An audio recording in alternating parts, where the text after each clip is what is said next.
Bienvenue dans la série Vignettes démographiques. Dans cet épisode, nous allons rectifier un mythe qui avait déjà retenu l'attention du PRB il y a environ 30 ans, à savoir que 75% de toutes les personnes nées sur la Terre durant l'histoire de l'humanité étaient en vie à ce moment-là. Bien que cela ne semble guère plausible, ce mythe revient périodiquement. Dès lors, en 1995, nous avons décidé au PRB de démonter ce mythe une fois pour toutes.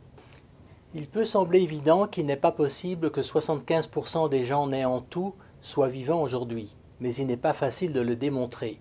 Tout d'abord, nous n'avons pas de données démographiques pour 99% de la durée de la présence humaine sur la Terre. Mais essayons au moins d'examiner cette question et de voir quelle estimation on pourrait obtenir et comment on pourrait la calculer. N'importe quelle estimation du nombre total de personnes nées sur la Terre dépendra en fait de deux facteurs. La durée pendant laquelle on pense que les humains ont été sur la Terre et la taille moyenne de la population humaine à différentes périodes. Donc la première chose que nous devons faire, c'est de travailler avec des estimations de la population humaine remontant à des époques très reculées. Ce que nous avons trouvé dans la littérature en 1995 est 50 000 ans. Cependant, il y a des opinions divergentes quant à l'apparition de l'homme sur la Terre. Certains parlent de 200 000 ans. Mais ici, nous considérons seulement les Homo sapiens, soit les hommes raisonnables ou encore les hommes qui pensent. Ainsi, tous les hominidés sont exclus. Désolé Lucie, mais vous n'appartenez pas à ce groupe.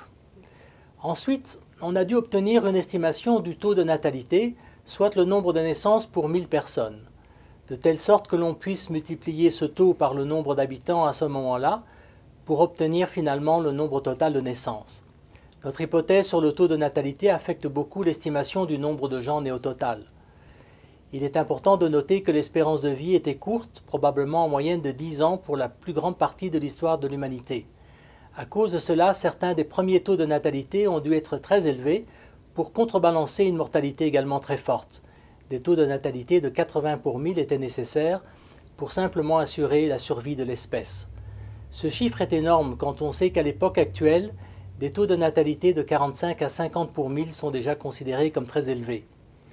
En prenant ces deux facteurs en même temps, on peut alors obtenir un nombre semi-scientifique de 108 milliards de personnes, lequel a été mis à jour depuis nos premiers calculs de 1995 pour refléter la situation de 2013.